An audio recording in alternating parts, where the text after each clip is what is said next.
Welcome back to another episode of Rune Walking in Modern Times. I'm Kenn Edwards, your host, author, rune walker, and shaman of the Northern traditions, to name a few, and I'm sure there are other names out there that have been used to describe me, but we're not going to go into that today. So, let's see, where do we start? I think that first of all, I would like to say I hope that you all had a great Yule or solstice, and that we continue to hold on to the embracing of the returning of the light. Even though this morning it was 8 degrees on my front porch, and it was very cold. Although I did take, as you'll see right here, yesterday a friend of mine and I went to a reservoir up near, near my home, I guess, and we did some cold plunging, a little hiking, and then cold plunge. The water was 40 degrees, so it was actually warmer in the water than it was this morning here at my home. Let's see. I would like to begin with, I'm going to have to switch screens for just a moment because I was listening to, well, let me say this. Frequently I listen to podcasts of all different kinds. But I've been slightly obsessed with the BBC podcasts lately, and I've been listening to it. I'm only on episode 3, which is where this comes from. The podcast is called Witch. BBC Radio 4. The host is India Rackson,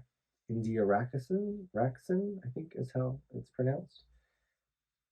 At the end of episode 3, which I recommend listening to, it's a great little podcast. Not little, it's a great podcast. And when I was listening to it today, what caught my attention was this. And it's at the very end, so it's wrapping up the episode. Of course, which is about finding, like, what is a witch? How are witches today? Who are witches today? And then in this episode, they've gone back into, she's met or interviewed some people who are working toward having some recognition for the women specifically who were killed during the witch hunts. So they're now talking about, to preface this quote, they're talking about, I believe, James the Sixth, which later became King James, I believe, is what I got from the podcast. My history is not so great right there, but in that time period. And here's the quote. Much of what happened around the time of the witch trials hasn't remained in the past. There are legacies that can still be seen in our lives today. Because at the same time as the witch trials started to snowball, there was a huge societal structural change happening in Europe. A new carving up of land and labor was taking place. For that to happen with the least resistance, people's views of the world needed to be changed. They needed to be told new stories. And suddenly, the devilish image of the witch was far from a coincidence. It was a tool, a necessity that changed the world. So, crazy. What struck me about that, let me pause real quick and say, again, India Rackson, the podcast is called Witch. It's on episode 3, BBC Radio 4. Now, what struck me about that specifically was the fact that they needed to be told new stories.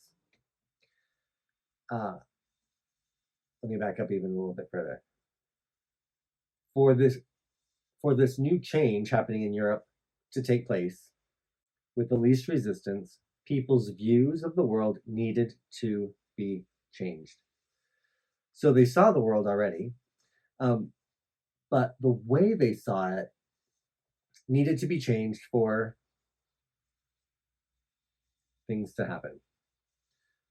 So, what strikes me about that is the fact that coming into this, I could probably add storyteller to my list of things, especially if you've read my book.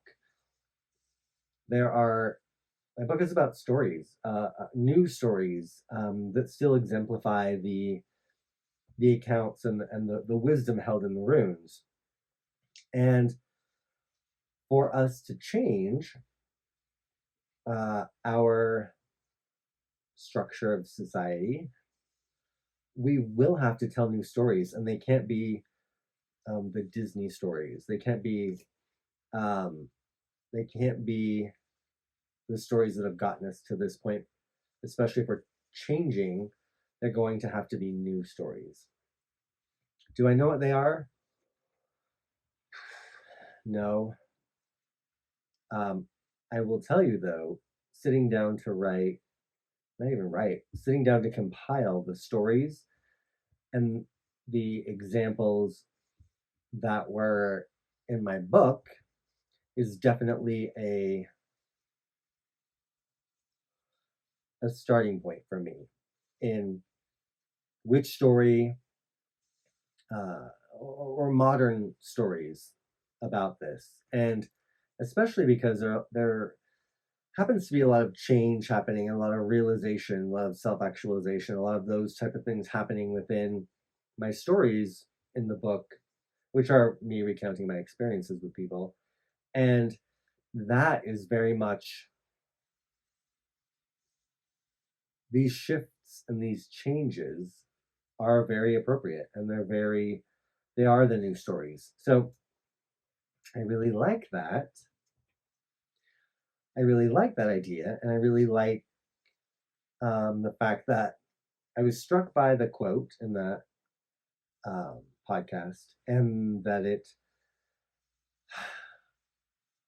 just brought me back to a place in my mind and in my work of story. So let's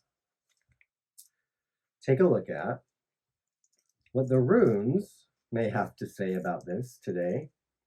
And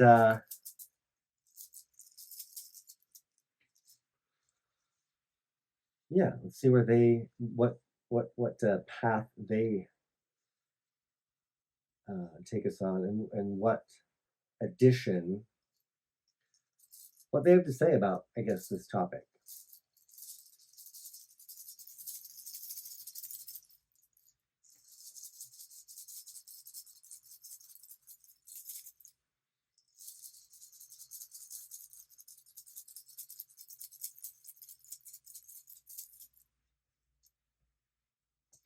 All right, I feel a bit like we have to. No?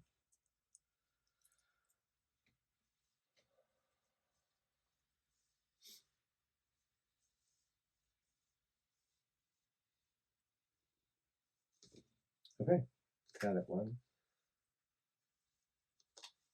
2, 3, 4. All right, so I will tell you the runes came up in this order: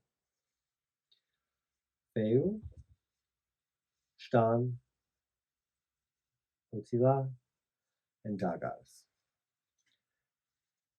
Interestingly enough, if you just work with the 24, um, Feu is the beginning, and depending on which ones you're looking at, Othala, Otila, and Dagas can be sometimes switched as the last. So the beginning and the end, which we've had a lot of, actually, I feel like that's been something that's been very common, or maybe like it's been like a popping up, a recurring thread lately. And then with Shan in the middle, um, foundations, stone. So Feu, or Feu. It's the first rune, and if you look at it traditionally, how it's put in place. Um, what do you value? What what are your values? What do you value? What do you consider wealth? In terms of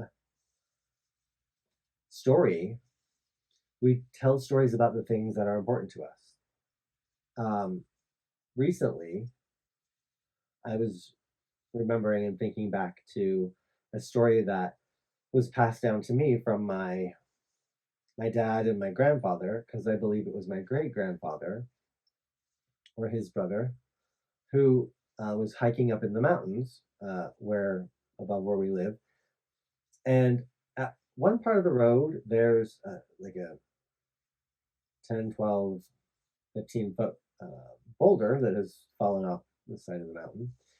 And the story is that he was walking up there, had his gun, was hunting, and as he approached the rock, he looked up, and on top of it was a mountain lion.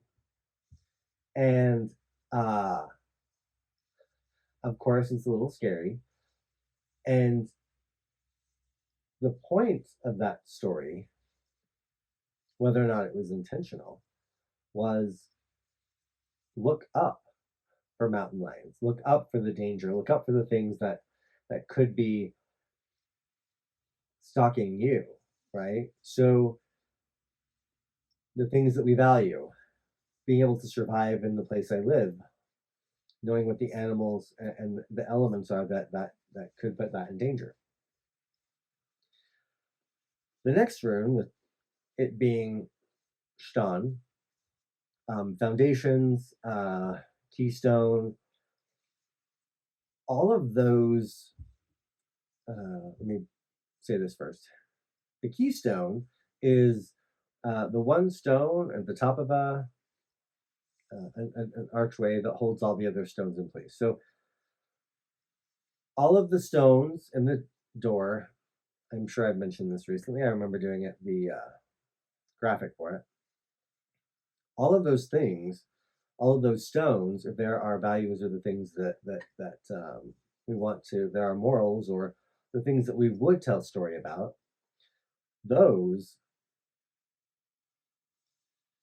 can be interwoven, but those are also the things that are the cornerstones of our stories. So our stories are based upon these things. Looking at the next rune, Othala or Tila, it's about family and it's about group. So also about where you live. The story I just told about my great grandfather and the mountain land. That very much has to do with family, and that very much has to do with the world, my immediate world, physical world, and interacting with that. We've all seen, or a lot of the sagas, a lot of those deal with telling story. And I'm sorry, bards and skalds had the job of making sure that the heroes were never forgotten because of the stories they told. And so having these localized, beautiful stories are essential. And again, I believe we're starting to see this thread of like pulling back down to the local. Where are you? How do you interact? How do you survive in the locale that you're at? I could use the phrase, you can lead a horse to water, but you can't make it drink, because I know what a horse is. But if I lived somewhere, or if I went somewhere and I was trying to convey that and I said it, but the people there didn't know what a horse was, it would be lost on them. So they probably have a similar idea in their culture, but it all has to be local, uh, and that's kind of the meaning of it. Dagas being the last, Dagas being breakthrough, or dawn, day, um, the point in the very middle of Dagas where you become nothing. Um, with Dagas being breakthrough,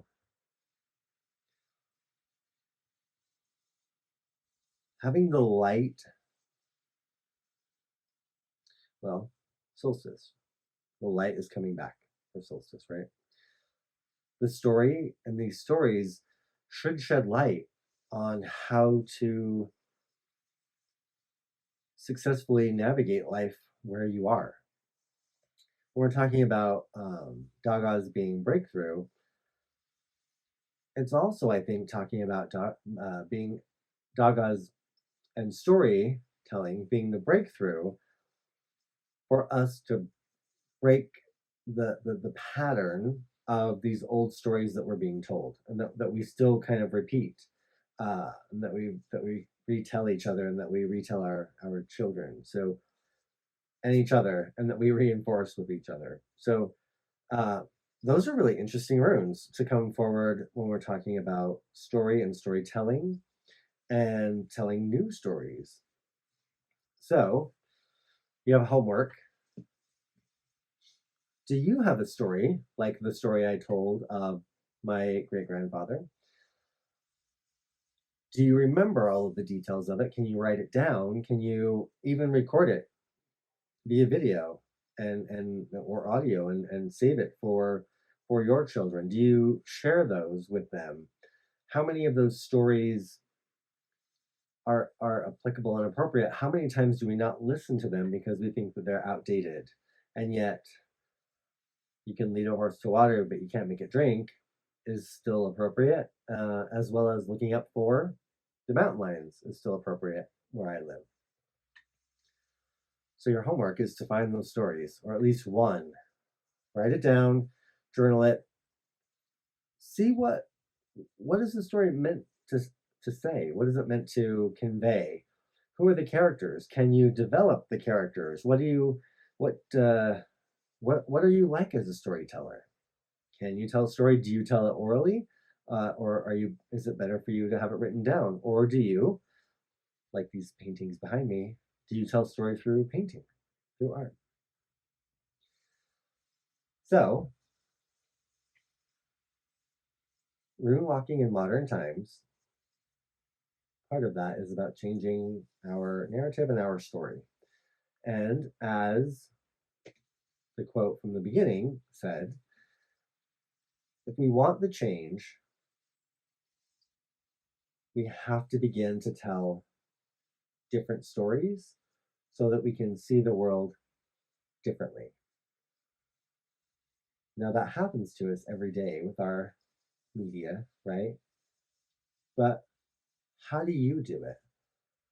What is the story you want to tell? What are the things that you value? Now, if you feel so inclined, I would love to hear your stories. I would love to read your stories. And if you're okay with giving them to me and I can present them here on the podcast, that would be fantastic. So you can always go to my website, runewalker.com, and submit your story through there. It'll be under the contact page, and it'll just be emailing me. I would love that. Please let me know if it's okay for me to go ahead and share your story with everyone else. And I don't need to tell who wrote it, but I would love to share them. I hope you have a great New Year's Eve. as far as our calendar goes, if you're going to celebrate that, please be happy and safe and healthy and celebrate the shit out of it, okay? Enjoy it. Who knows? Your story that we just talked about may come out of this New Year's Eve. Or maybe a few stories will come out of New Year's Eve. Thank you for hanging out with me for a little bit. I appreciate it. I appreciate your support. Again, if you haven't gotten the book, please get it. I love the stories that are in it. And the fact that they're modern stories about timeless runes. My friends, may your weird be filled with health, wealth, strength, and virility.